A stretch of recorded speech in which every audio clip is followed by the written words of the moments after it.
We are here in the matter of the State of Florida versus Jeffrey Clayton, case number 2023 CF3145. Mr. Clayton is present at counsel, as is counsel for the state. And we're here for a sentencing hearing following the defendant's pleas of guilty straight up to this court as to the 4 counts in the information that were filed in this case. That took place on April 24 of 2024, and the court accepted Mr. Clayton's pleas of guilty. As such, we've passed the matter for a sentencing hearing for today. Are both sides ready to proceed? Yes, Your Honor. All right. For the record, prior to sentencing, the court received and reviewed these 2 binders of mitigation information provided by the defense, along with a defendant's sentencing memorandum and some additional letters and emails that have come into the court, which the court has already reviewed. So with that, are both sides then ready to begin? Yes, sir. Yes, sir. All right, we'll begin with the defense. If you have any witnesses you wish to call. Thank you, Your Honor. Please report. Yes. Your Honor, I have provided everything that I'm going to provide to the court in the binder. I appreciate the court taking the time to review that. I do have each of those either on a thumb drive or in some other document or exhibit form that I will introduce with the clerk. I would just ask for there to be one motion that each of those exhibits be filed under seal. Not because there's confidential information in there, but just to protect the interests of any former students. In the sentencing memorandum, I just wanted to point out pages 5 through 12. That entire section was redacted, and we don't intend on mentioning that in any way. But any of the other evidence, we will move to file under seal. All right. Thank you. And we will address that once the motion is filed. And just for purposes of the record, what's the state's position on that? Your Honor, the state has no objection. Okay. All right. Thank you. Then you may proceed. Thank you, Your Honor. Your Honor, I will call my client, Mr. Clayton, is going to allocate to the court. Okay, Mr. Clayton, if you'll come up to the podium, sir.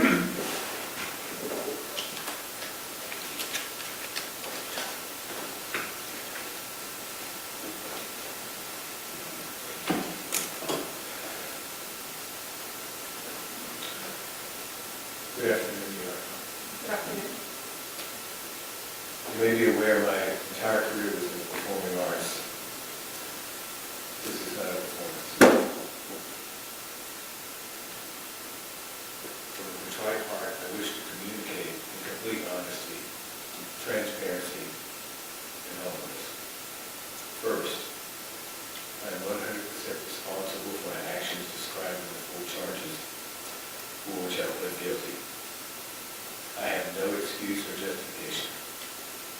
Nothing to offer to lessen the impact or rationalize what transpired. I am willing and as ready as possible to accept the consequences for the behaviors and crimes for which I'm guilty.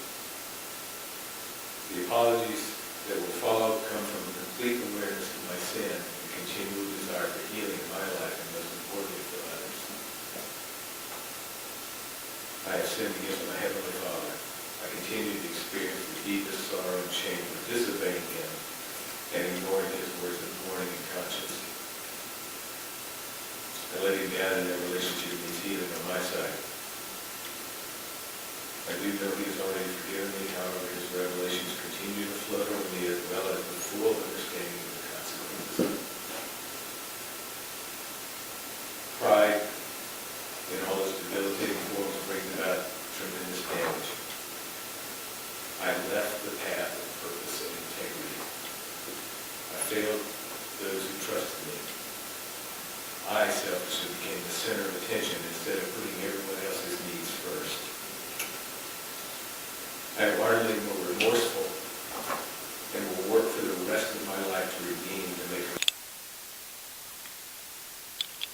I continue to do a deep dive on what caused me to leave the path of character and morality. There is much rehabilitation in my future.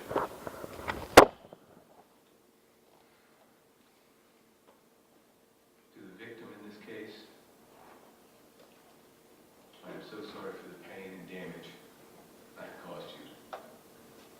If you were wondering why this would happen to you and what you did to deserve this, the answer is nothing. Judge Salvador, being ashamed and sorrowful will never atone for the damage I've caused this person.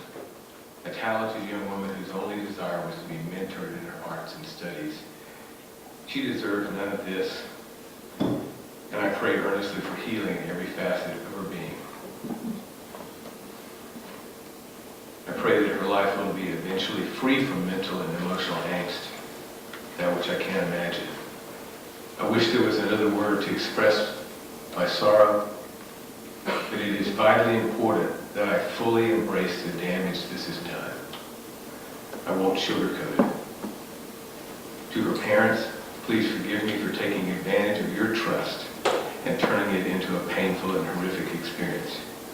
You trusted me implicitly with your daughter. When I flip the script and imagine the same happening to my children,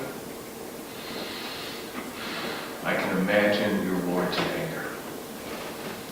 I will never be able to completely distance myself from the betrayal of a student's trust or parent's trust, or their suffering. My career and accomplishments are not a matter of interest or concern. My sorrowful heart goes out to any student or parent who felt harmed in my presence. There's no question I crossed a sacred line. The boulder of my actions fell not just on the victim in this case, but on her family and so many others in the DA community and beyond because of it. And it blew up their lives and continues to do so.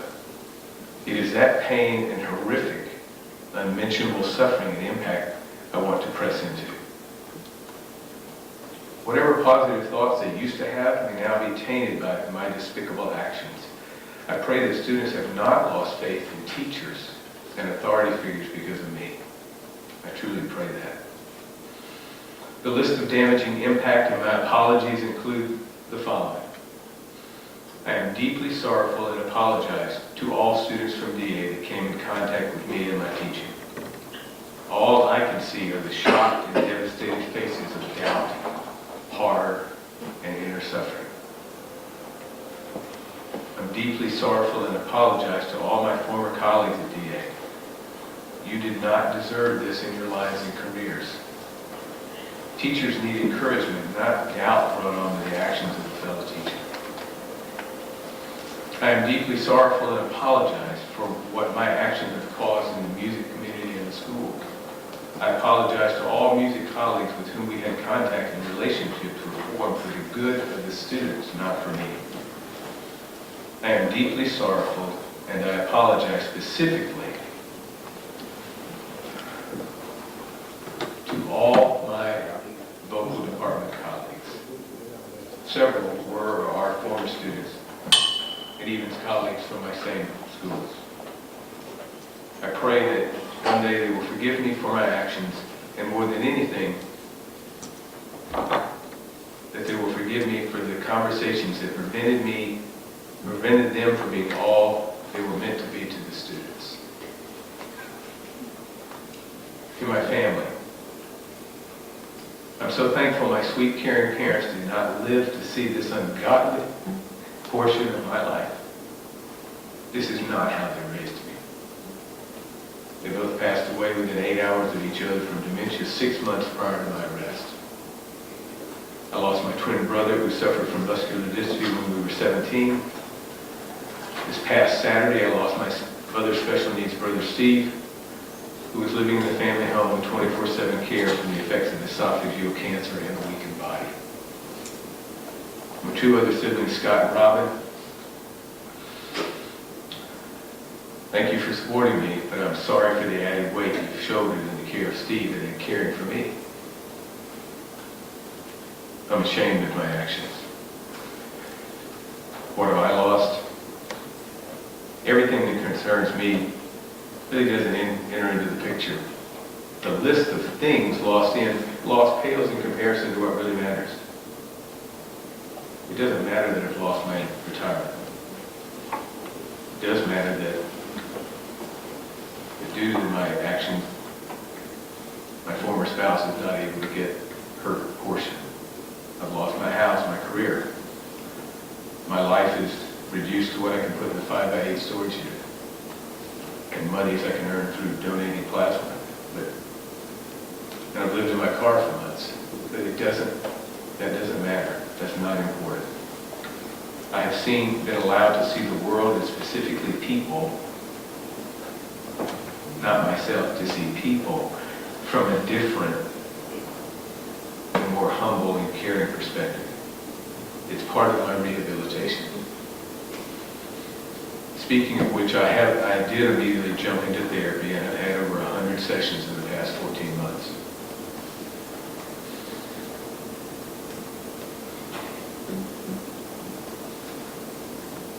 Nothing matters as much as the loss of my immediate family. My awesome, unappreciated, and angel of a wife for 32 years, Kim. She is a phenomenal teacher, mentor, and godly example to her students and our 7 sons. I've lost her respect, trust, and companionship, and more beyond my comprehension, and hers. My 7 sons. I've lost the healthy pride boys should have for their father. They were and continue to be mortified at how I acted and how I tragically hurt their mom. That's just something you don't do. I used to proudly talk of having my quiver being full, but now it's completely empty due to my actions. My sons, Philip, 35, Andrew, 31, Daniel, 29, Jacob, 28, Jonathan, 26, Caleb, 24, and Noah, 21. These are all real men. I have only met one of my 2 grandchildren who entered this world during this season. That happened just this week. I missed the wedding of one of my sons, and no doubt will miss more weddings and multiple births. I have been rightfully restricted from being a part of their incredible careers and families. They desperately need inner healing over any relationship or potential relationships with me. I apologize to the wives, fiancés, and soon-to-be fiancés. As a young woman, it must be hard to fathom a father acting in this manner. April, Aaron, Mayada, Alina, Sophie, and Abby. I find it hard to face you. Joe Salvador, there's nothing more anyone wants to hear from me. And I have nothing else to say. All I can ask is for your grace and mercy in the sentencing decision. I pray you will impose a fair sentence. Thank you. Thank you.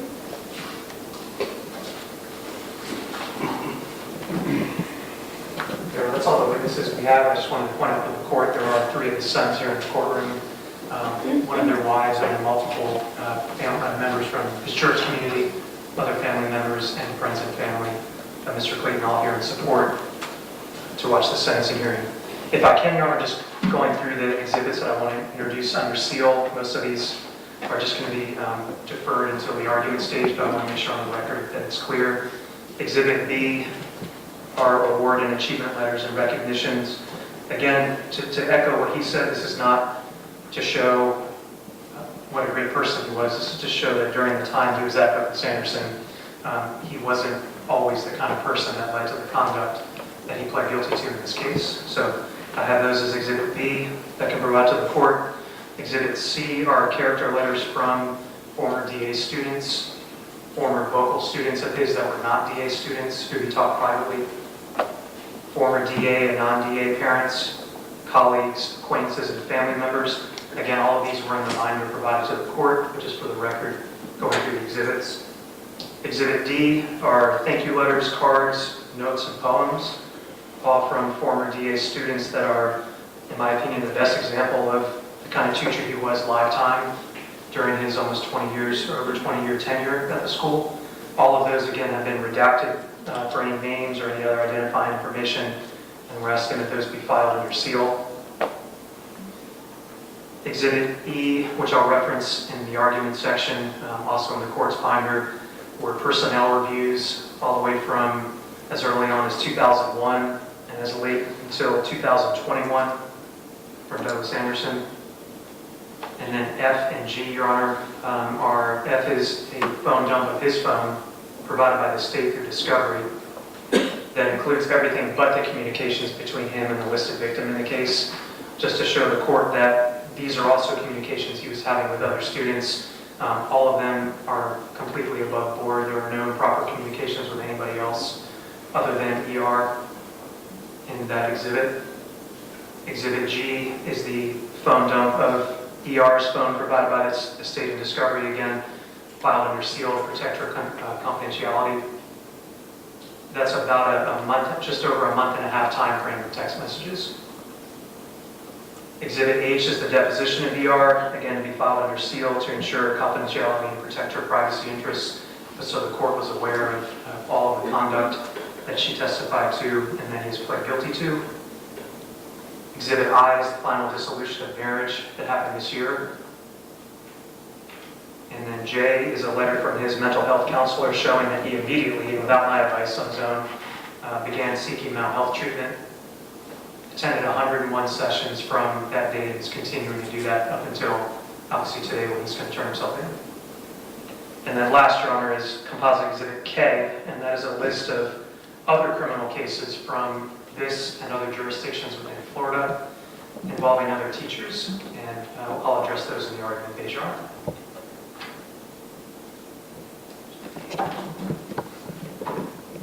That's all I have. All right, thank you. All right, now I'll turn to the state. Any witnesses you wish to call? Yes, Your Honor. The state will call Detective Carl Graham. All right, detective, if you'll come forward and be sworn.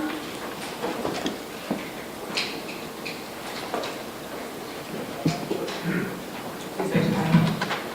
You solemnly swear or affirm testimony you give the truth, the whole truth, and nothing but the truth, so help God. I want to see it from the stand.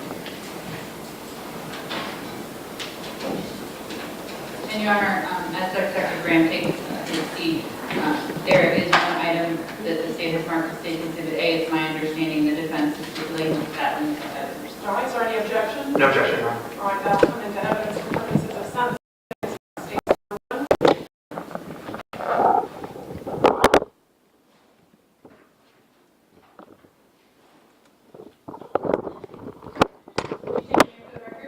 Detective Carl Graham, Graham, And sir, where are you currently employed? as a school board police detective, Duval County School Police Department. And how long have you been with that department? With that department, 5 years. In the course of your employment with the Duval County School Police Department, did you become involved in the case regarding Jeffrey Clayton? I did. Okay. And during your investigation of Jeffrey Clayton, did you review the download of the defendant's phone that had been taken? I did. Okay. And did you notice that there were numerous phone calls? Yes. Okay. And were all of these phone calls during what would be called normal business hours?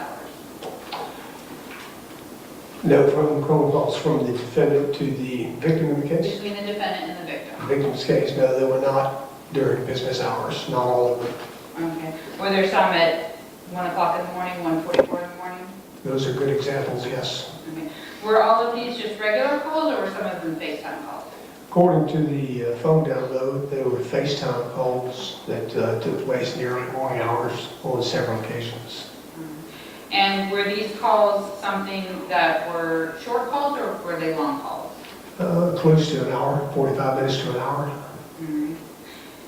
Did you also go through ER's phone and look at the text messages that had been going on between her and the defendant? Yes, And did those start back around August of 2022? yes, Okay.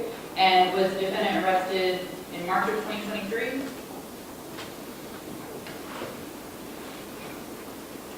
as I recall, yes. And when you reviewed the download of the victim's phone, approximately how many text messages did you find between the defendant and ER?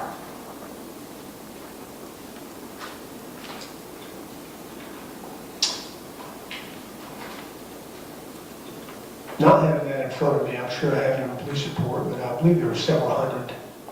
Was it over 1,000? Yes, And when you looked through these text messages, were there any that referenced the defendant asking the victim to delete her text messages? yes, Okay. Was there a specific text message saying, I just wanted to remind you that we should probably keep our text messages deleted? in fact, yes, Was there a text message that said,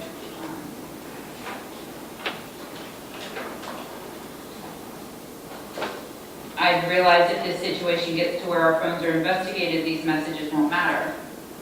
yes, Was there a message that said it means if they take our phones, it won't be tonight's messages that get us in trouble, it will be all the other ones that came before? yes, Did the defendant also discuss with the victim what had happened during a private lesson at his home? in the text message? Yes. Yes, Did he indicate he was happy that it had happened? yes,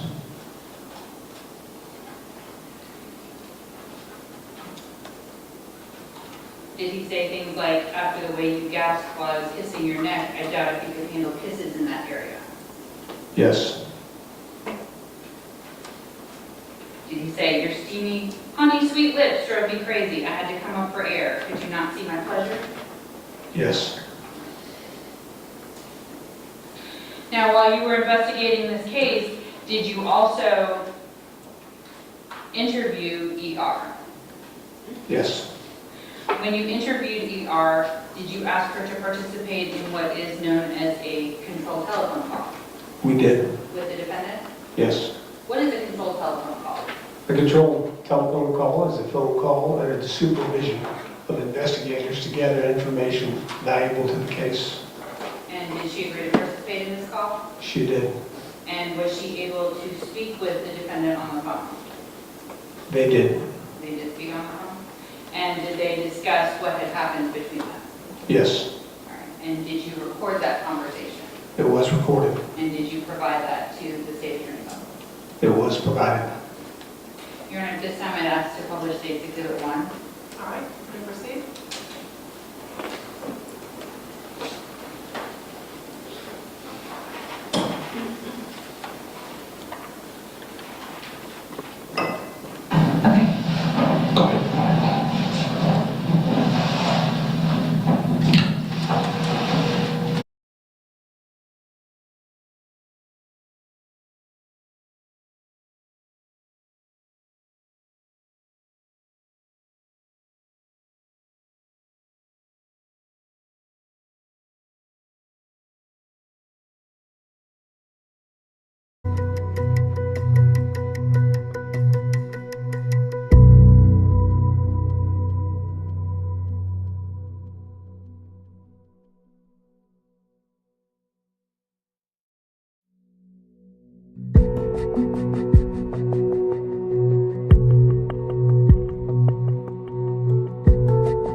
for making the phone call.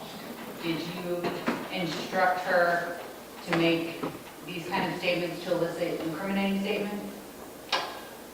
No, we just told her to have a conversation consistent with what she would normally speak with them. I have nothing further, Judge. All right, thank you. Cross-examine. Thank you, Your Honor. Deputy Detective. Detective, you testified that when you had met with ER to do a control phone call, you didn't tell her anything at all to say to my client? I would have to look at a case file for that. Did you review that before today? No, not in that kind of knowledge. I can't, I don't have any recollection of providing any direction of what it said. Because why I'm asking is, it's clear to me, and tell me if I'm wrong, that from that control phone call, they have never talked about sex or anything beyond the kissing that they planned to do, right? Is that fair? That was the first time clearly that they talked about any of that stuff beyond what is in the text messages. Right? Your objection. Speculation.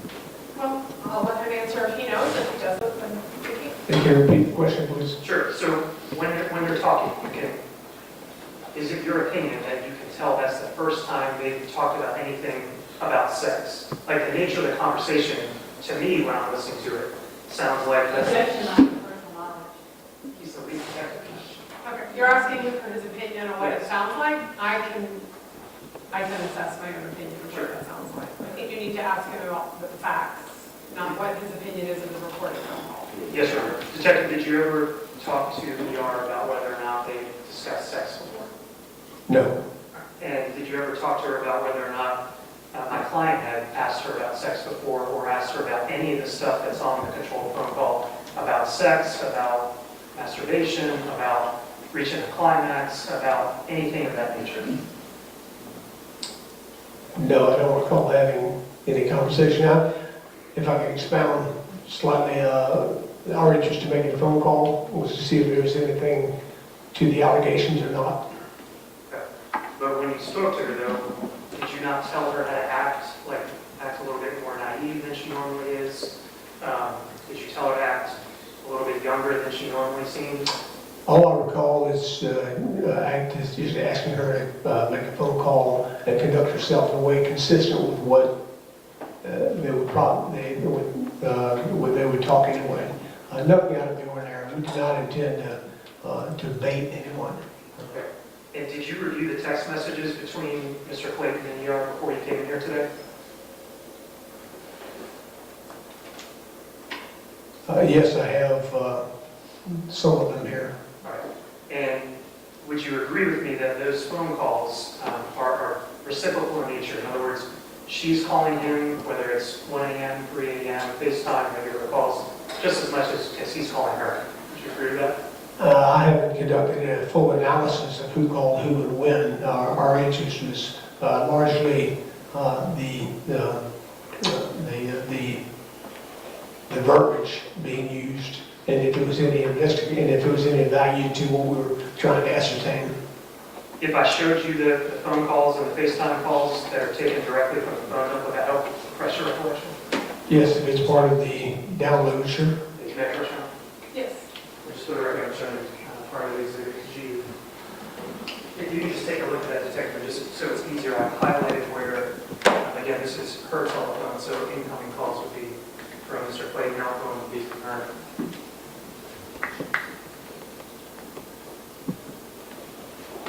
Just let me know when you have a minute to look at those few pages. Okay.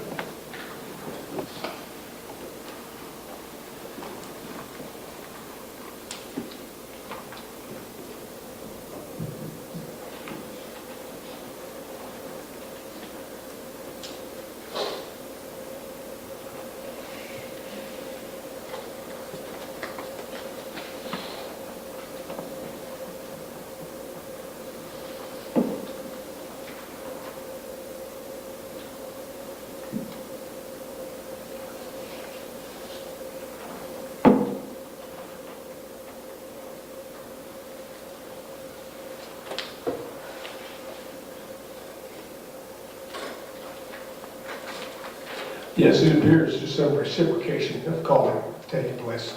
Sure. We're here because he's pled guilty.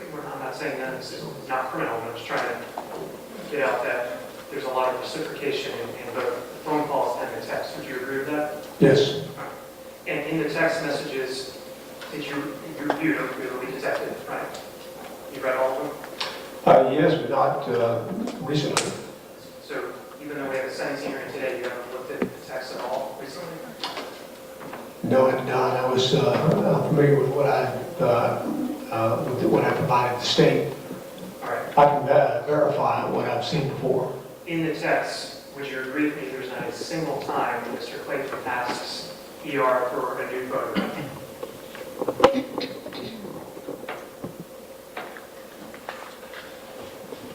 I don't recall any requests such as that, no.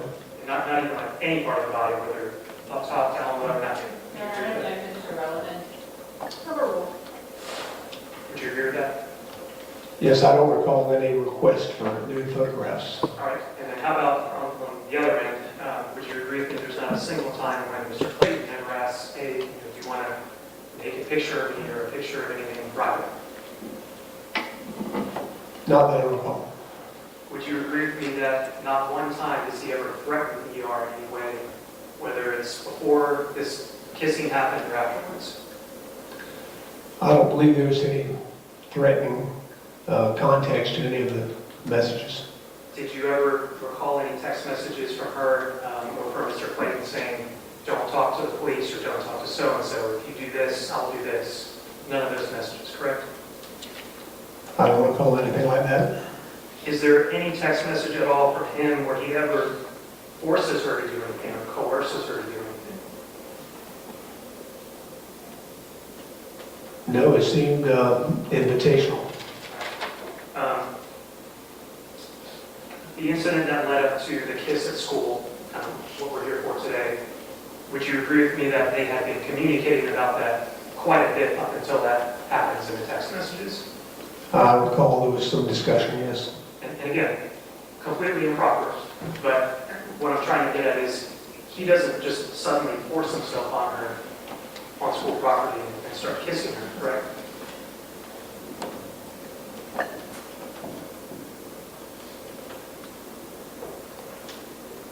Without further evaluation of the case, I can't answer that.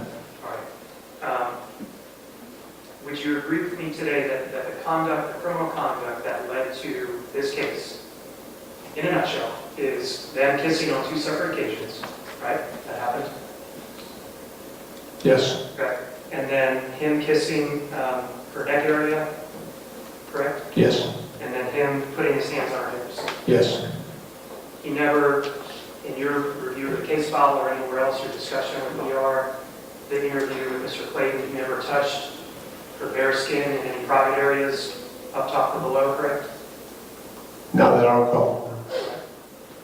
You also reviewed the text messages from his phone that were taken separate from the text between ER and Mr. Clayton, correct? In other words, you get a phone dump on his phone and a phone dump on her phone. Right. And have you reviewed the communications on his phone that are separate and apart from the text with ER? I took a look at some. There were thousands, I recall, there were many, many hundreds. And there was conversation with people other than ER. That's what I'm asking. Yeah, all those text messages with people other than ER, would you agree with me there wasn't a single inappropriate communication with anybody else on any of those text messages? Yes, I can tell you, we did not find anything inappropriate otherwise. And in those text messages, would you agree he's talking to students, he's talking to former parents, parents of the students at the time, correct? Yes, it seemed to be a large number of communications with a variety of people. Colleagues, teachers, whatever, Yes. etc. And nothing improper at all in that entire thousands of text messages, whatever it was that you reviewed. Nothing else? That's all I have. Thank you. Thank you. Any redirect? No. All right, is witness be excused? No. Okay, thank you. Thank you. Go to the announcer.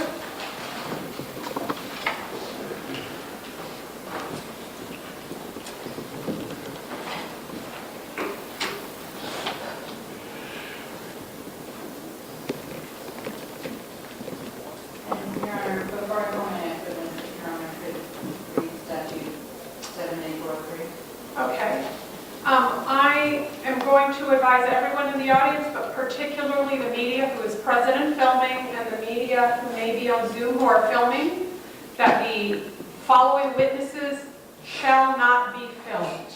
Pursuant to Florida Statute 794.03, it is unlawful to publish or broadcast information identifying sexual offense victims. No person shall print, publish, or broadcast, or cause or allow to be printed, published, or broadcast in any instrument of mass communication the name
fall asleep, I have nightmares. The majority of my nightmares have direct correlations to the things that happened. And even if the nightmare is about some other scary thing, Mr. Clayton will still be in the nightmare and the thing that I am unable to escape. I have a hard time being truly openly vulnerable, since I do not open up as easily anymore and have to be quite open to talk about things in emotional depth at times. His criminal and creepy actions have also affected my immediate family. My mother and I have not had the same relationship since. She feels extreme guilt over not being able to stop what was occurring because she was not aware of the depth of the situation. And I don't have the same level of trust for her because at the time of these events, I felt so guilty I did not know how to tell her what was occurring. My parents told me that they have also felt immense guilt about the whole situation, not knowing what they could have done to the underlying tone in every fight I have with my family. The trust that once bonded us together has forever been lost due to the abuse I suffered by Clayton at Douglas Anderson during school and in rehearsals. Unfortunately, now I believe that people are truly evil. And goodness comes as a choice from someone's heart to be better. This is a rare thing in a person. Most people don't take time or the conscious choice to be an activist for wrongdoings or to make change when they know something they are involved in is wrong. I am seeing a trauma therapist and am on medications for depression and anxiety to do this. I'm not close with my family because when the grooming was occurring, I felt as if it was my fault, and that I was so unsure and wrong, therefore leading me to pull away from emotional closeness and trust with my family. I initially lost all trust in almost everyone in my life because no one could help me to stop these heinous things that were occurring. Thank you for listening, and I hope that you give him a sentence that he deserves for what he did to us. Thank you, Your Honor.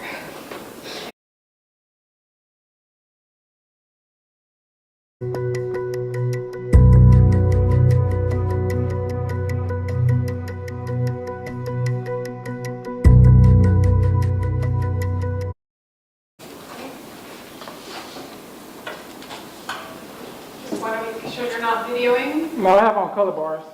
And yeah, he saw it. Okay. Yeah. Why put your camera back up? Oh, All right. Can you identify yourself for the record? B.L. And then prepare a statement for the judge? Yes. Good afternoon, Judge Salvador. I always remember hearing odd and scary things about Clayton from older students, but experiencing them firsthand has unfortunately changed my life. I wish I could go back in time and tell myself to never take that classical vocal class in high school, the class that I was excited about and wanted to take so badly. When I told some of my friends, they questioned why I would want to take the class, which Mr. Clayton was teaching. The other students, literally in their own way, tried to warn me, but I wanted to grow as a singer and learn classical vocal style. In fact, this is one of the very unique opportunities I came to Douglas Anderson School of the Arts for, but Clayton even managed to stop me from doing that. Once the abuse started, I dreaded coming to class. I would absolutely dread to be picked to have the private coaching with Mr. Clayton before being chosen made me feel so special. I feared that he would touch my lower stomach and chest or violently pull my hair again. I would constantly beat myself up, question reality, and drive myself crazy. At first, I did not want to tell anyone in case my feelings of uncomfortability were not valid. Your Honor, I want you to know how hurtful this all was to this day, and give him the punishment he deserves. I was in such confusing distress in high school. I confided in a few friends, and I eventually got the courage to ask my private vocal coach my parents had for me, a woman, about the things he would do to me during our private coachings. I remember telling her how uncomfortable what he did made me feel. Is this normal? She assured me that what he did was absolutely not in any way normal or appropriate. I was relieved to be validated and believed by an adult I know and trust. I am lucky to have her to confide in. I still worry about all the students over all the years he worked there who did not have someone to confide in. Or worse, they told someone at the school and they swept it under the rug. It is hard to explain, but before I told my vocal coach, I had really started to question reality. He always acted with such confidence. Maybe it's possible that he truly was trying to help me with my breathing. Every day, I would see how well he was treated at school by the staff and administration. He was treated so well, it made me angry and added to my confusion. And now that I know how long they knew what he was doing to kids at DA until he was finally caught, I'm just so grateful these charges happened and I am able to speak to you today. Because all of this was not initiated by the principal, school, resource officer, anyone in power at DA. I feel like he would still be protected and doing what he was doing had this criminal case not happened. I guess what I'm trying to tell you, Your Honor, is that I felt powerless. So I decided the only thing I could do as a student was not to participate in class anymore and stop talking to Clayton outside of class. He responded to the lack of my attention like a vindictive bully. He stopped teaching me and giving me vital learning opportunities for my future, which have all also changed because of his actions. There are no words to explain the feelings of relief and validation I felt when I learned that Clayton was arrested for doing similar things to this younger female student. All his victims' feelings of being uncomfortable or that something wasn't quite right were true.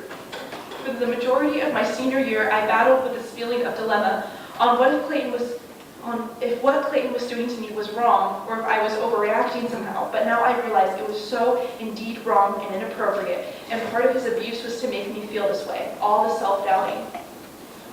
You never think something like this could happen to you until it does. You never think you can encounter someone like him in your own school until you do. Today, I am left with this constant fear of whether people I meet every day will be like him. My trust and faith in people that they won't take advantage of me or violate me is gone. It is so difficult for me to trust my college teachers or bosses at jobs. What if they know they are bad people but keep them around anyways? What if they are bad people? Every person I see or meet who resembles Clayton fills me with fear and disgust, and I am reminded of those days of private coachings with him. Honestly, I know this is not fair to them, but I was terrified to find out that some of my music teachers in college would be male. I worry I will forever have this impression of people I meet, people in authority or positions of trust. Could they or will they do something like Clayton has done to me and so many others? I'm scared of showing vulnerable emotions around other men for the fear that they will violate me in the way Clayton violated me. There are some days where all I can think about is the days I was alone with Clayton in his office, or all the many things he did that were just not right. They were illegal.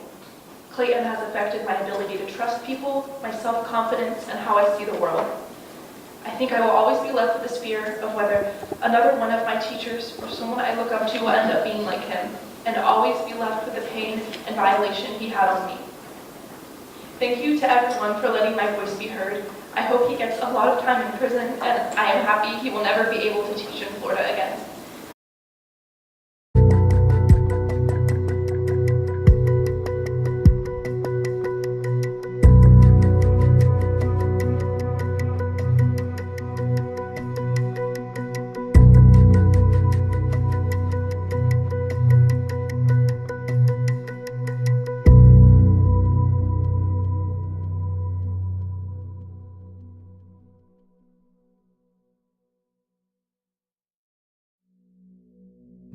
And have you written a statement for the judge? I have. Good afternoon, Your Honor. I speak on behalf of myself and the many students that put their trust in me as a confidant over the course of the past few years. I was a student of the Defendant for 4 years, from 2019 to 2023. I was a student conductor working with the freshman choir my junior and senior year, 2021 to 2023, and as such worked very closely with him during those years. In order to truly grasp the scale of how much harm he caused, you have to understand the way he ran his classroom. From the start of my high school career, he was unnecessarily harsh. He used the phrase, speaking to you and treating you like adults to justify the way he spoke to us, but the reality was we were not adults. He put his personal cell number on the board for all classes to have, even to the ninth graders, with no leadership names. He first realized I was a force to be reckoned with when I stood up to him in class. I was not necessarily in the right in that instance, but I noticed a change in how he viewed me. I wasn't passive. I was willing to speak up, and I think that's what spared me more than some of my classmates. I was not a student of the Defendant in 10th grade, so our interactions were at a minimum. But in 11th grade, I was one of a few student conductors who worked very closely with him and the freshman chorus. He was in charge of conducting the school musical that year. The musical has its own notorious controversy, but I am only focusing on the impact I witnessed. I was dating the pianist of the musical at that time and became his page turner after he had a one-on-one meeting with the defendant in which he did not want to be by himself. He told me about the absolute horrible way the defendant treated the orchestra pit members. He berated instead of instructed, and as such, everyone in the pit disliked him strongly. At the same time, he all but stopped teaching the freshmen, leaving it up to me and my fellow conductors to do it. We received very little instruction, and yet we were gotten onto if we did something wrong. When he didn't show up to conduct the musical, I hoped something would come because of it. I had submitted an incident report about the way he treated us in class and how much work we were expected to do. When we came back to school and saw that no action, not even a proper slap on the wrist, had been done, I was angry. I talked to him, asked him where he was, and told him I could not trust him. Told him that the touching and the comments had to stop or bad things would happen, would come up. He had two kinds of abuse. One was like a hammer and chisel, slowly eroding away our self-worth and self-esteem. That's how he was to me. Other times his ego was explosive, loud and damaging all at once. My sibling, who was in the freshman choir, gave feedback about how difficult it was to see him conducting during a concert due to an item blocking their view. Instead of answering with a way on how to fix it, he took it personally, raised his voice, and berated them. He asked for feedback and couldn't take it. I was livid watching it, and when he asked me to talk to him after, I missed my own sibling escaping to the bathroom to have a panic attack. That was the beginning of many to follow because of him. He spoke to chorale women, the older all-female choir, with underlying contempt. He made comments about poor work because we're women, non-stop talking because we're women, multiple times. I mentioned that to my counselor and in the report I made to the school, but the only person who said anything to him was Mrs. Hammond, and even she had to be careful. He disliked being corrected with the pronouns of the LGBTQIA students and would get quite upset if a student was to speak up about it. We had several conversations on the matter, and he always brought religion into them. He used religion as a way to excuse poor treatment of certain individuals, not to love all equally. When rehearsing for the winter concert, it was requested to include some diverse songs, and not all Christian music, as we had a Jewish student in class. Not only did he ignore all requests, he outright name-called this student's name the idiot, any chance he got, and did so in front of the class. My 12th grade year, I was one of two main student conductors. I truly admired the other student conductor I worked with and couldn't have taught these students without their help. They were very quiet and very good about not rocking the boat. I, on the other hand, rocked the boat in every way one could rock a boat, and most of the time, I was just trying to get through the day. This freshman choir was a treble choir, made up of all female voices, instead of a mixed choir like it was junior year. I had the defendant as a teacher for 3 out of my 4 classes on A-days, for conducting, vocal tech, and chorale women. I wanted very badly to be guided as a conductor, to have a guide and a teacher to help me improve. He used me and my fellow conductor for free labor. Not once did he watch me lead and give instruction. I was expected to figure it out. He constantly got on to me for questioning his directions. He claimed in our many one-on-one conversations that he was trying to make me better, that he wanted to see me improve, but he didn't. He wanted me stated and quiet and in his pocket. During this time, I grew really close with all of those amazing students. I considered them my babies, people I loved and wanted to protect. When, after a particularly hard rehearsal, one of them asked me, "Is Mr. Clayton always like that?" It broke my heart to answer, yes, he is. One of the students had a really hard time with eye contact and needed more of a one-on-one approach to learn things. Seeing her light up when she got a section right during a sectional after we worked one-on-one made my day. But there was a day he raised his voice, telling her she had to shape up and that she couldn't be a lazy singer and expect to get anywhere in life. He told her to get used to the idea of going back to her homeschool next year, that she didn't deserve to be here. He did this in front of the entire class, right as we were about to leave.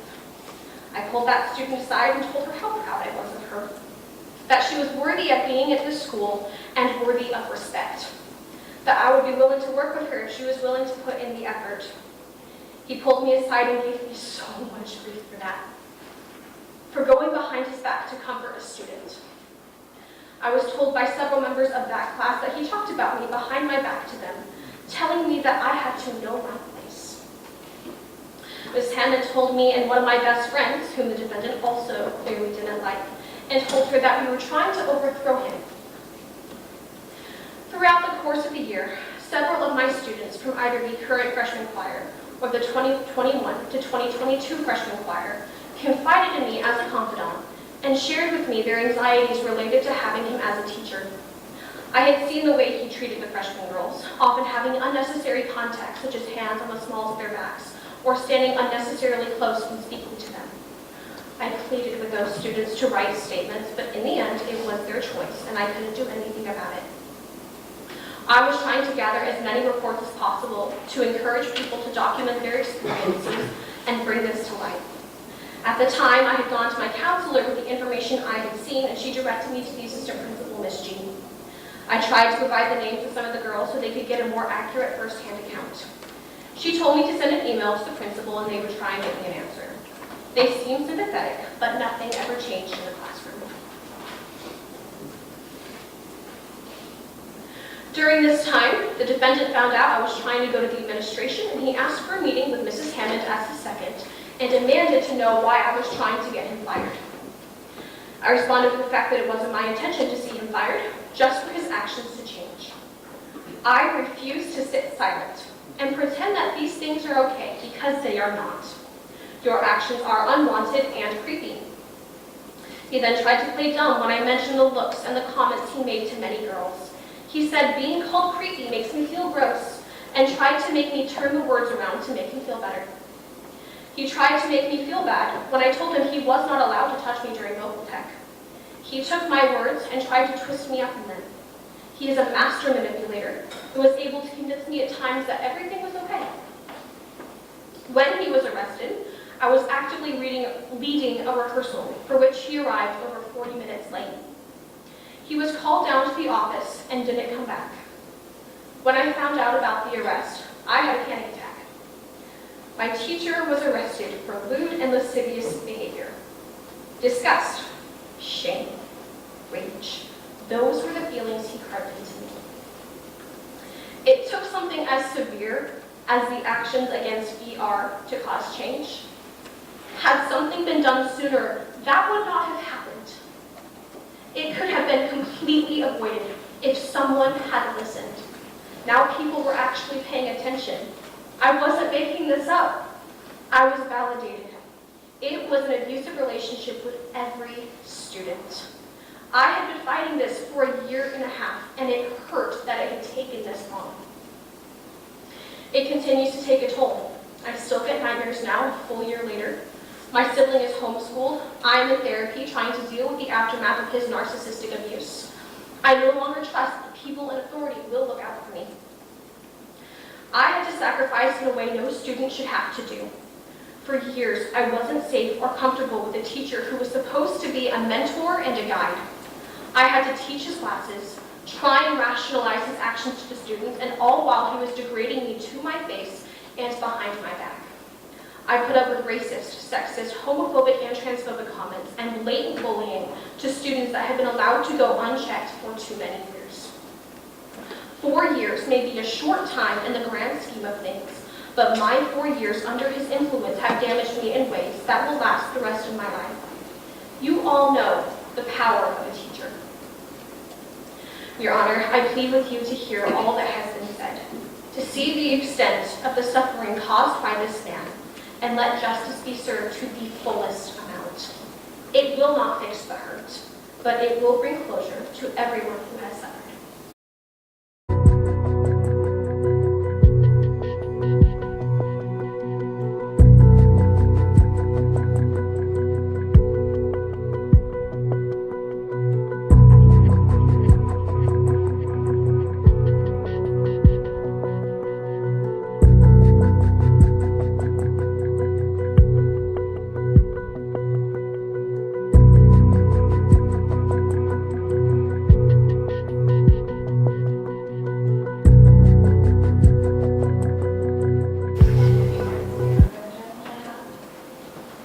Good afternoon, Your Honor.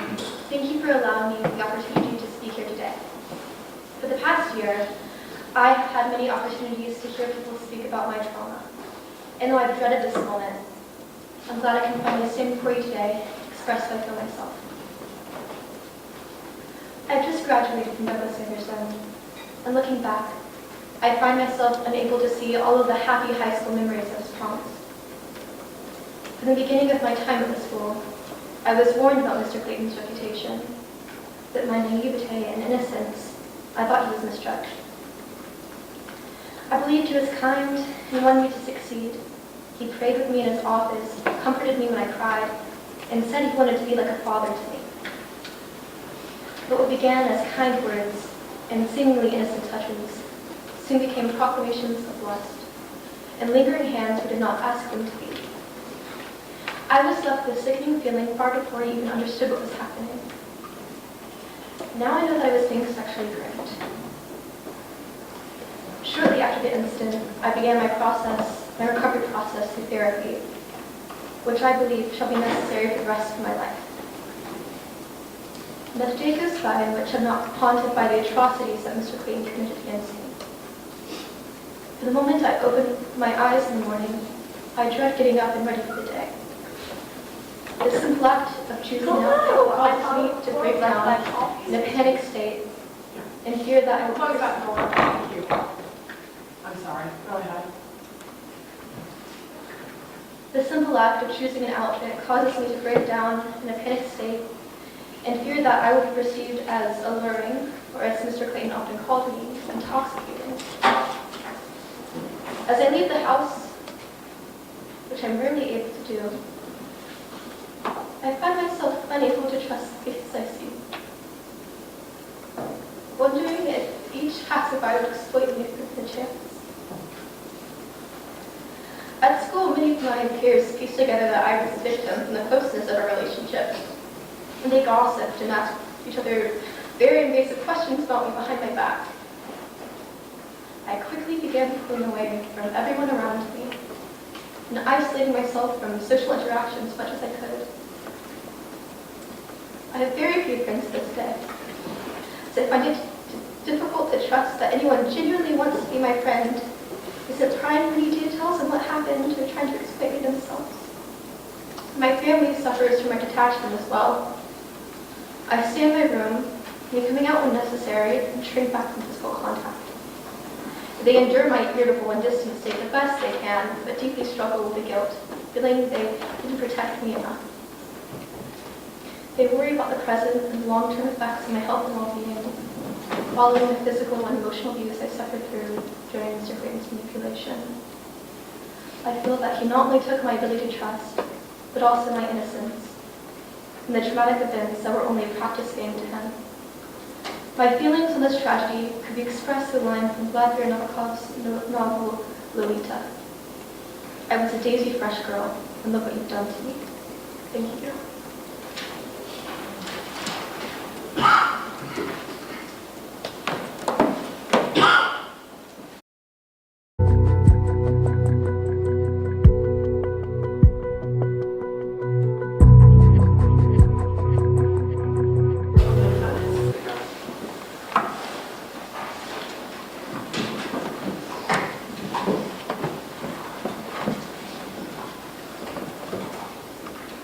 Your Honor, before you, you have an individual who's 66 years old, who has never been arrested in his entire life, other than this case, made absolutely terrible decisions to get here, and that's why we're here today. He acknowledges those.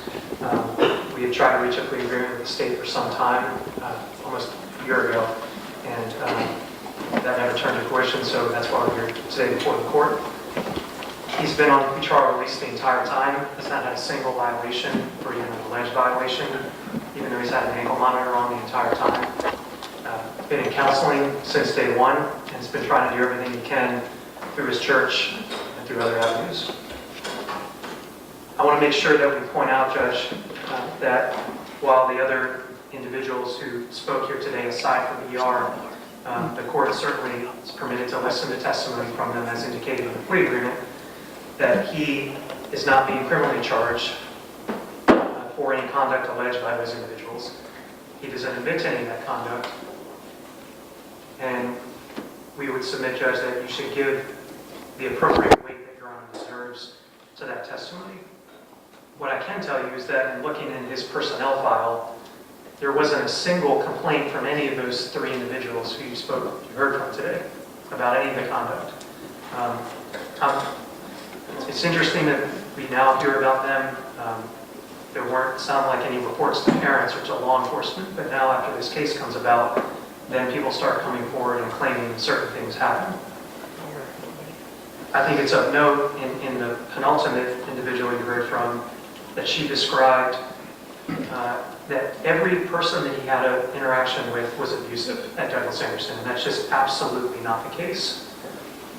In Exhibit D, Your Honor, that I know the court has reviewed, those are letters, over 148 pages of letters, cards, notes, dating all the way back from December of 2002, just after he started, all the way up through 2022.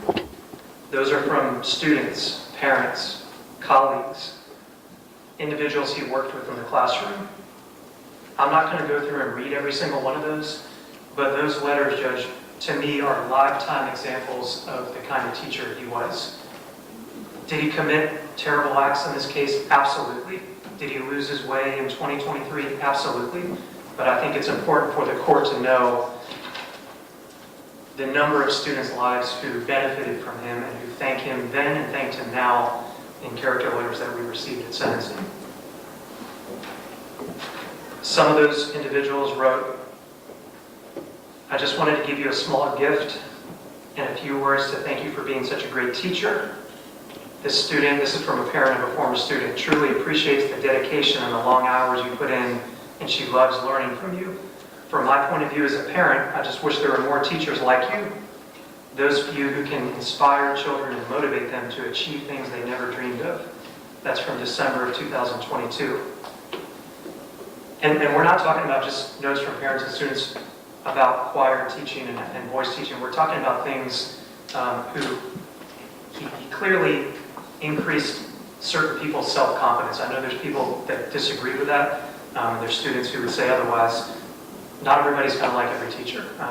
I didn't like every teacher I had growing up. I know we're talking about different contexts here with the criminal allegations, but certainly it's clearly there are people that didn't like Mr. Clayton and there were people that did. But certainly not every relationship he had with any student, every student was an abusive one. It's just not accurate. There's a letter in there from April 2003 about how a student is thanking him for contacting her mom and allowing the student to miss a concert that she was anxious about singing in. And she just writes him a brief thank you note to tell you, "Thank you so much for taking the stress off me. This was a hard decision for me, but I was feeling really stressed out, so I was happy to find out that you told my mom it would be okay for me to miss." There's a lot of things like that where you can tell that he went above and beyond just being a normal teacher and helping out students.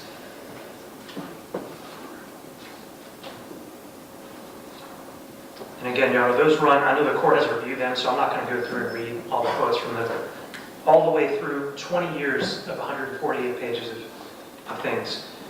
Aside from those, there's been multiple character letters from former DA students, former DA parents, former colleagues, and friends and church acquaintances of Mr. Clayton that I filed as Exhibit C. Of those, Judge, 7 of them are from former DA parents, including 2 of them and 2 additional letters on top of that, one of whom who recommended him for the Gladys Pryor Award in 2008. That had to be, an individual had to be nominated to obtain that award. These are individuals, the first one is the lead pastor from Beach Church. Mr. Clayton was his daughter's choral teacher and also on staff at Beach Church. That's Larry Sweat. I'm not going to go through the names of some of the individuals because the emails that were sent to me from them just listed their initials, so out of privacy concerns, I'm not going to mention who they are. Another letter, Mr. Clayton taught his son at Douglas Anderson for 4 years. That was Mr. Van Antwerp, and reached out regarding to check on his son's condition when he began to experience a mental health issue. He even went to his house, and in that letter, his father thanks Mr. Clayton so much for caring so much outside of school and what he did for him to help his son overcome that illness. There's a letter from a former DA parent who was also a college basketball coach at the time, who wrote on behalf of his daughter, who was Mr. Clayton's choral student from 2012 to 13. And he discusses the tireless efforts the defendant made while keeping the parents informed of the child's progression. This writer estimated between 75 to 100 young women that he taught during this time as, quote, mostly drama-free with 100+ teenage females. This parent was one of several dads that volunteered as a chaperone on many of these trips. So not only got to hear from his daughter about Mr. Clayton's teaching, but also witnessed his behavior firsthand during a lot of these trips they would chaperone. There's another letter from a former parent where Mr. Clayton taught 2 of their daughters in choir and also private voice lessons at his house. They say, quote, he was always the model of professionalism. He never did anything appropriate. This individual was a part-time employee at Douglas Anderson and saw Mr. Clayton's devotion and the sacrifices he made to his students. There's also a letter from a parent whose daughter was Mr. Clayton's private voice teacher and also a student for all 4 years at Douglas Anderson. She was also an assistant teacher at DA and taught music with him throughout times in his career. She says, quote, my daughter and I never knew anything but professional demeanor from Mr. Clayton. Discovering that he had committed this crime was so shocking I almost didn't believe it until he called me and he had confessed what happened. Only then did I truly believe it. Another letter writes about a parent of a daughter who attended DA from 2011 to 14 and also taught coaching lessons at Mr. Clayton's house. She was also a parent and a teaching assistant in the classroom, so also got to observe firsthand his performance and his behavior at school. Never witnessed anything inappropriate. Was always a thoughtful teacher. She said she was definitely harsh on students. Was a tough teacher, but there's a letter from both her, the mom, and the husband, the father of his child. Both of them wrote letters. There's a letter from a colleague who had known Mr. Clayton for 24 years in professional capacity, was also an educator for 24 years, discusses how he grieves over what he feels has been a one-sided portrayal of defendant's character in the media and the litigation in this case. He never observed any inappropriate behavior by any student on behalf of Mr. Clayton. He says, I don't know how or why he lost his way, but he demonstrated an incredible teaching ability and ability to transform students while he was there. The other letters, Your Honor, I know that you reviewed them, so I'm not going to go through those, but those are letters from friends and family members. He's also included, and these were emailed directly from me from these former students, 6 letters from former Douglas Anderson students. One of them was from a former voice teacher who began working with Mr. Clayton during her senior year in high school. Another was one who had known Mr. Clayton for 24 years. She attended DA all 4 years as a vocal major and also taught and took lessons from him privately for 5 years. She writes, he had always treated me with respect. I never felt uncomfortable in a private setting with him, always professional and courteous during voice lessons. I'll be forever grateful for what he taught me during studies at DA. I was very shy singing in front of people and almost quit singing as a child, but when I began singing with Mr. Clayton, he brought out the best of my voice and my confidence began to grow. I went on to attend college and Mr. Clayton wrote a recommendation letter for me and I was accepted into a very prestigious school and he's stayed in touch with her ever since. The third one is from a former private voice teacher, known Mr. Clayton since 2014. She also took lessons out of his home until she graduated high school to prepare for college auditions as a music major at a prestigious school in the Southeast. She says, quote, "I never felt uncomfortable with him during our professional relationship. He was the best voice teacher I ever had and that I'd ever worked with. He never displayed inappropriate behavior towards me. He never made any inappropriate advances." Another letter is from an individual who was okay with me using her full name. That's Caitlin Bierman. Mr. Clayton was her high school teacher and also private vocal coach from 2008 to 2011. She said that he was a key part to my growth as a singer and a student, and that he worked closely with the student's mother, who was a part of her wedding in 2016. She invited him to attend her wedding, and they sang together in her wedding. There's also letters from Mr. Clayton's friends, family members, and other individuals who have known him for years, just so that the court has a full picture of his character.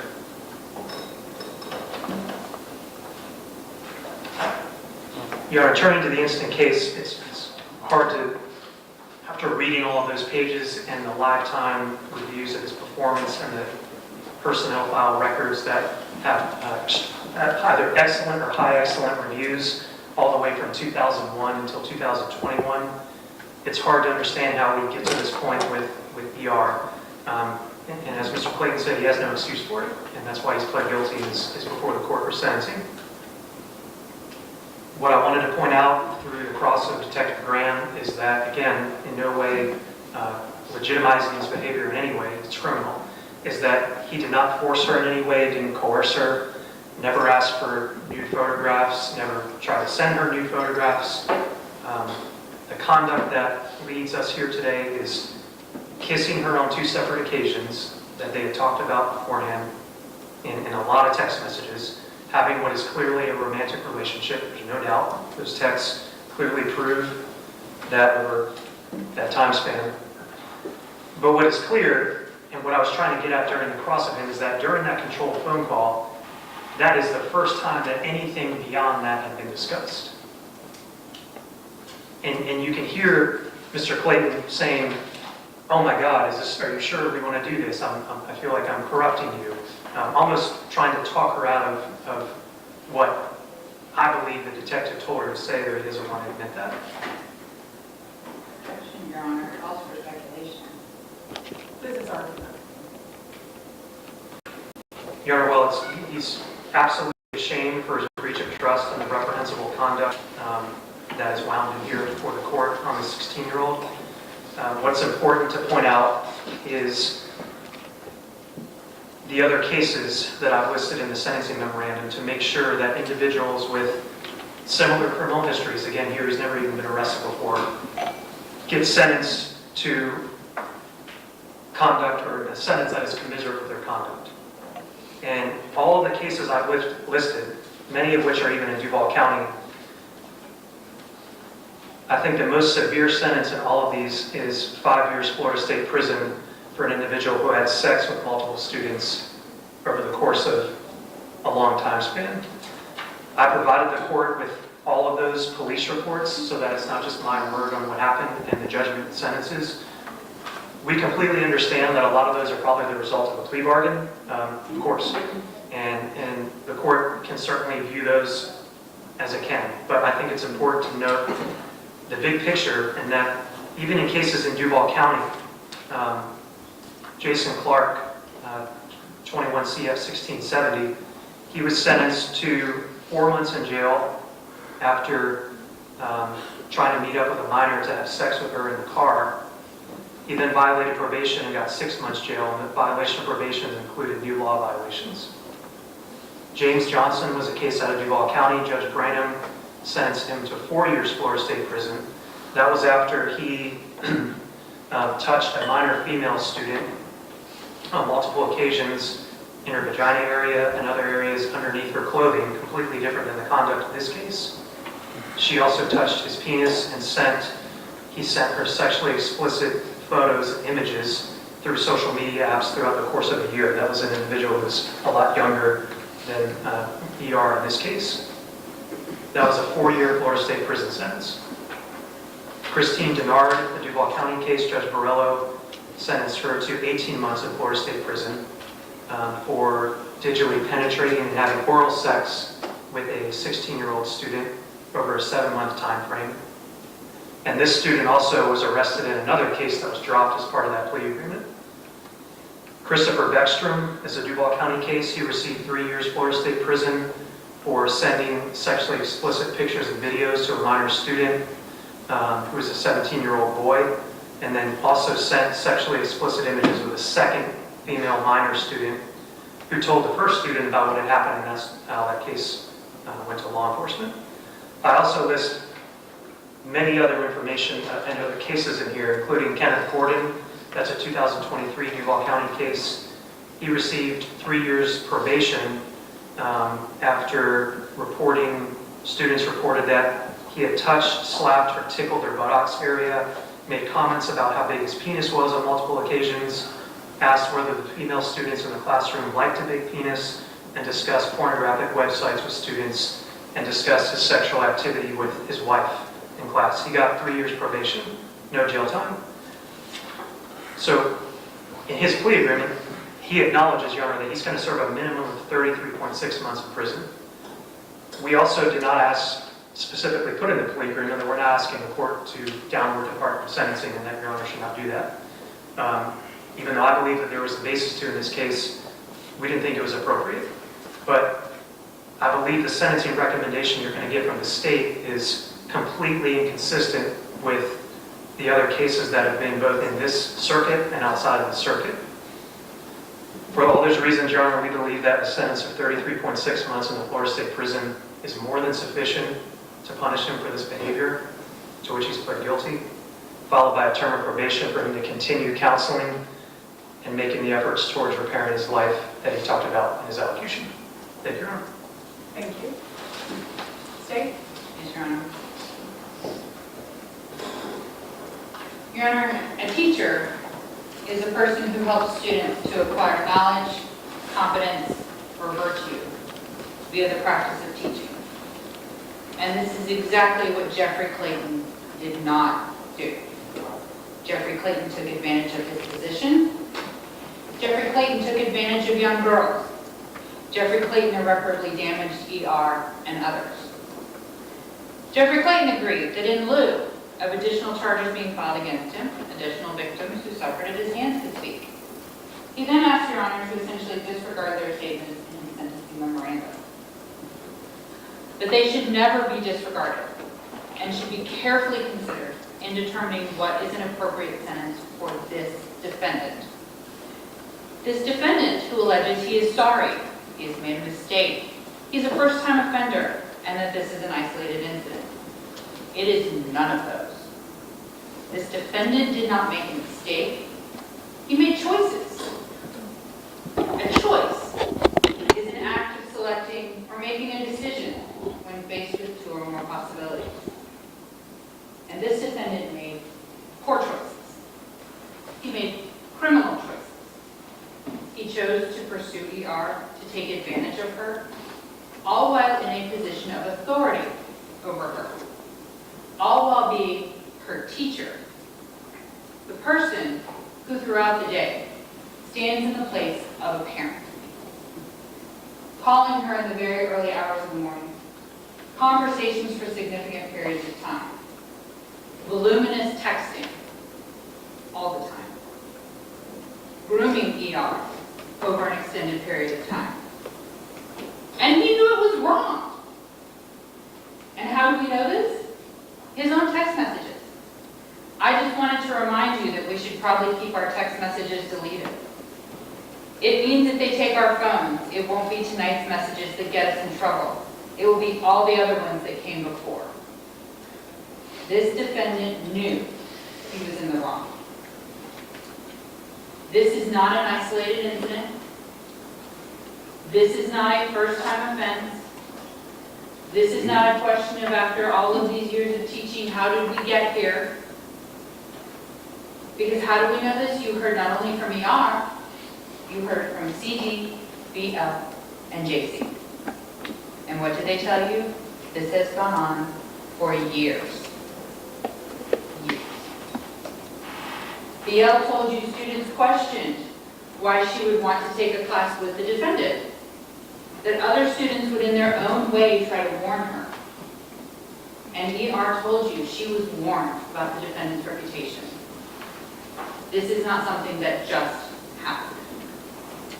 This is a defendant who at 65 years old decided that he would manipulate and attempt to foster a romantic relationship with a 16-year-old child. He would talk to that child about things that a teacher should in no way talk to a child about. Speaking with her in the early hours of the morning, luring her with private lessons. Private lessons in his home, away from prying eyes, and in violation of school board policy. This is a defendant who is asking this court to essentially excuse his behavior and to not further punish him because he's won awards during his career. Awards he won while making other children's lives hell. The defendant also points to other cases, both in and out of this jurisdiction, as justification for why he should get the minimum sentence. We are not here to relitigate cases that we know nothing about the facts of, what went on behind the scenes. We are here to litigate this case, because all cases are different. No two cases of this nature are ever truly identical. Every case has its own issues that affect the decisions on what is an appropriate outcome in those cases.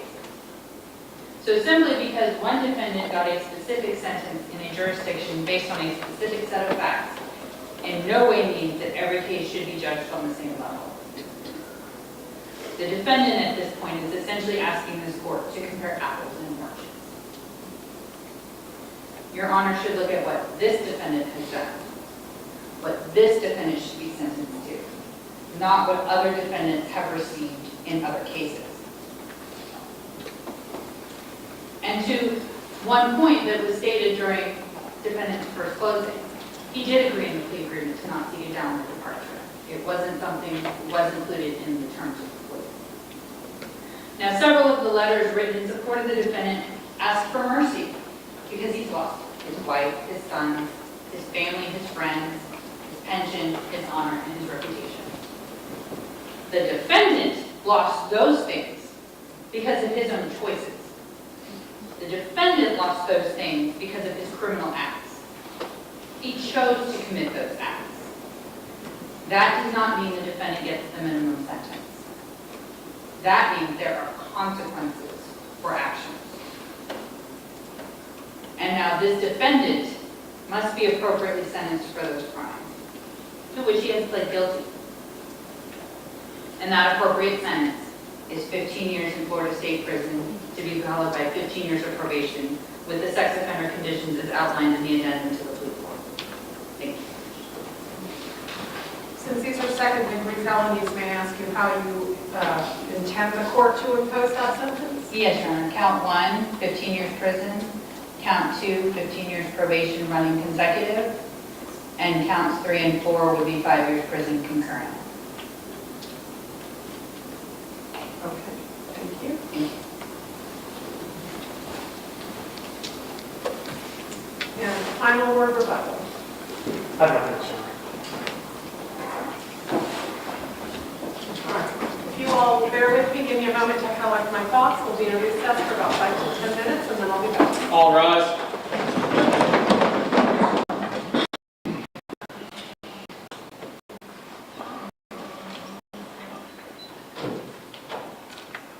May be seated.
Hi, Mr. Clayton.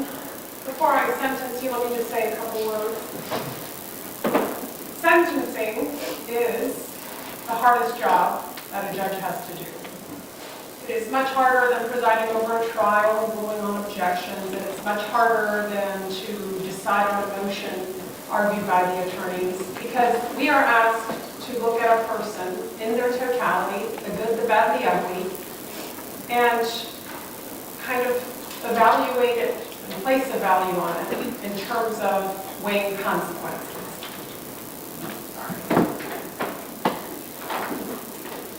We take each individual, we weigh the good and the bad, and we hope that we are making a wise and legal decision with our sentence that does a couple things. First and foremost, under Florida law, sentencing is for punishment, to hold one accountable for one's actions. In addition, it's for denunciation of criminal activity, so that it's abundantly clear what is right and what is wrong in our community and in our society, given the laws that the legislature has enacted. Also, it's for restitution to the victim, to make them whole as can be made. And in certain circumstances, it's for rehabilitation of the defendant. My sentence, I hope, accomplishes all of these things. I can assure you, I have read every single letter, every single poem, every single card, every single text, every single evaluation that's been provided to me in these two binders. And I have considered the sentencing memorandum that your attorney has provided, along with the arguments made by the attorneys today, and the additional evidence that I was presented today, of which I was unaware. So let me go through a little bit of what I see as the positive and negative in your particular case. And actually, let me back up and say, I've been provided with cases in and out of this jurisdiction of other instructors, other teachers, other individuals who've committed crimes and been sentenced anywhere from 4 months to 5 years. And I will tell you, that has very little value for me, because every case is different and every person is different. I don't know those defendants. I don't know if they have awards and accolades and good and bad. I don't know what it is. I don't know how many charges they have. You have 4 counts, 2 of which are second-degree felonies. Some of those folks didn't have second-degree felonies. So I take, with all due respect, counsel, very little weight with other cases, because I do sentence each and every defendant individually based on your history and background and based on the facts and circumstances of this case, as I told you I would do. And in this case, there are some positives. You have positively impacted many students who I've heard from, many parents, former colleagues, and people both in and out of Douglas Anderson who have come to your defense and in your support, both in their character letters and in past notes and cards ranging over a period of 20 years. And of course, on the other side, there are some who have not so positive things to say about you, as I would expect from everybody. No one is perfect. You have awards and accolades, and generally also some very good evaluations of your time during your career at Douglas Anderson. But I do note, and I did see, that in 2016 you were reprimanded for inappropriate touching, if you will, stroking a student on her back, complimenting her beauty, and touching her in a way that you were reprimanded and told not to do. Likewise, in 2021, I saw a similar complaint of physical contact. You were given a verbal warning back in 21. So, you know better. You knew better. You should have known better that this type of touching and stroking and certainly kissing was wholly inappropriate, not to mention illegal. So you should have known better. It was bad enough that ER was a minor, was a child with whom you engaged, but she was also your student. That's a negative. What a tremendous breach of trust. Not to mention, again, a violation of the law. School is a place where kids go to learn, to grow, and to be safe. No parent can ever imagine sending their child to a school to then be confronted with what ER was confronted with. I have to tell you, listening to that recorded phone call, which I've not heard before, I felt embarrassed. I felt dirty. And I'll say the word that I think some of the other victims said, it was creepy. It was creepy. That was very impactful. Because you don't expect a 65-year-old man who's been previously born and who should know better to do that with a 16-year-old child. Now, I did hear from some of the other victims that was by the agreement of the parties, but I do have to make everyone understand that what I am sentencing Mr. Clayton on today is for these 4 crimes only, because that is what the law permits me to do. I cannot sentence him for other charges for which he has not been prosecuted and for charges for which he will not be prosecuted, because that was part of the plea agreement. The state is not filing those charges. Mr. Clayton has not pled guilty to those charges, and so while I have listened carefully to what those 3 additional witnesses said, I certainly hope that having been heard today, that will help in your healing. But please understand, I am only sentencing Mr. Clayton on the 4 counts he has before me today, because that's what the law requires. You did, Mr. Clayton, lose a lot. As you have stated, you lost your wife, you lost your family, you lost your job, you lost your house, you lost your pension. You did, and I don't take that lightly. But I do agree with the state in this regard. You lost it because of actions you took. Because again, you should have known better. You were the adult here. You were the adult here. So, with that said, having weighed all the positives and the negatives, Mr. Clayton, you will be sentenced as follows. On each of counts 1, 2, 3, and 4, I will adjudicate you guilty of each of those counts. And on each of counts 1 and 2, those are the second-degree felonies, these sentences shall run concurrently, and they will be to 10 years in Florida State Prison with credit for the 1 day you have already served. That will be followed by a period of 3 years of probation with the following special conditions. You will have no intentional or direct or indirect contact with ER, the victim in this case, or any other individual named in the plea agreement by their initials, including through a third party, unless approved by the victim, a qualified professional, or the sentencing court.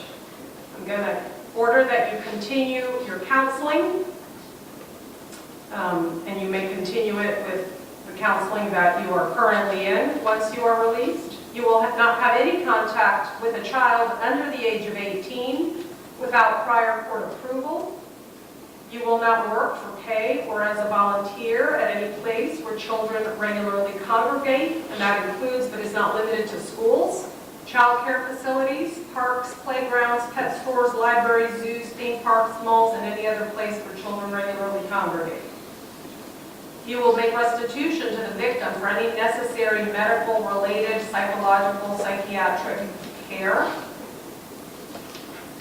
You will pay $518 in mandatory felony court costs, and you will pay a mandatory $151 surcharge for crimes against a minor. On each of counts 3 and 4, those are the third-degree felonies, I will sentence you to 5 years Florida State Prison with credit for 1 day already served, and those all 4 counts shall run concurrently. Do you understand your sentences?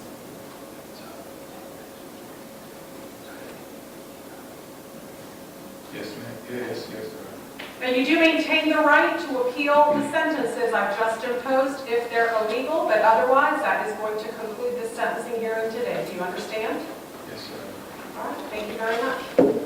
Sentencing guidelines, and that'll be all. Oh wait, Mr. Clayton, I need you to look on that Zoom screen, sir. There is don't turn around. There's a probation officer in that bottom square, but I need you to get back to the microphone. He will have some questions for you before you leave the courtroom. Yes, Your Honor.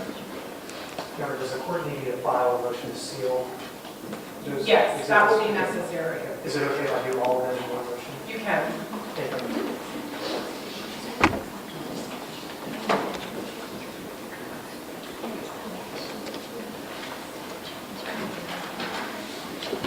Officer Downs, you're muted, sir. Did you need to speak with the, you can't unmute? Okay, hold on. Do you have everyone muted? Can you unmute Officer Downs? Here's the guy. Did you ever get the one?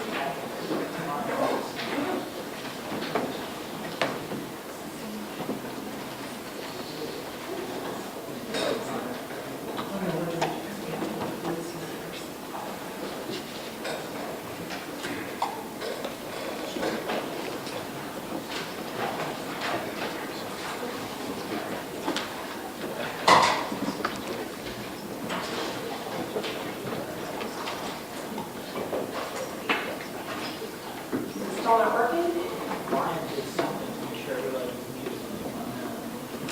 Okay.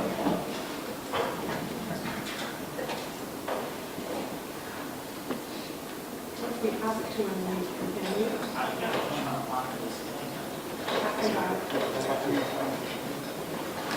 Officer Downs, can you try to unmute now?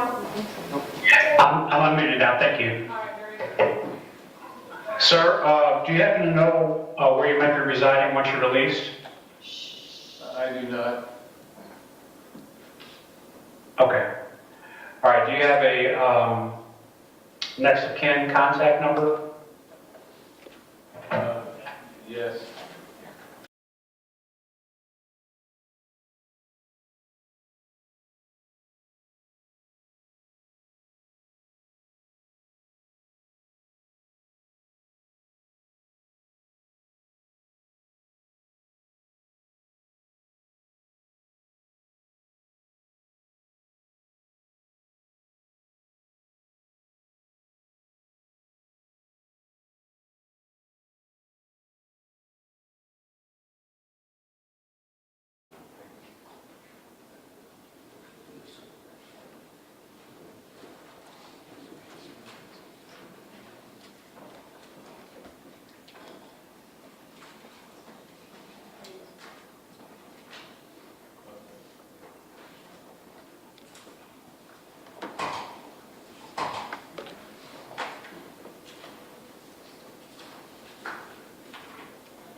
We're in recess 5 minutes and then we'll start.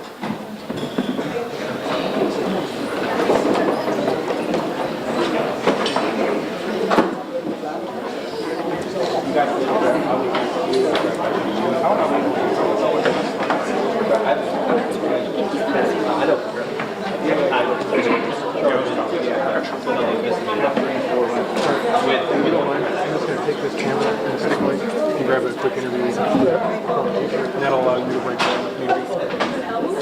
No, it's not doing it. Yeah, I'll handle it.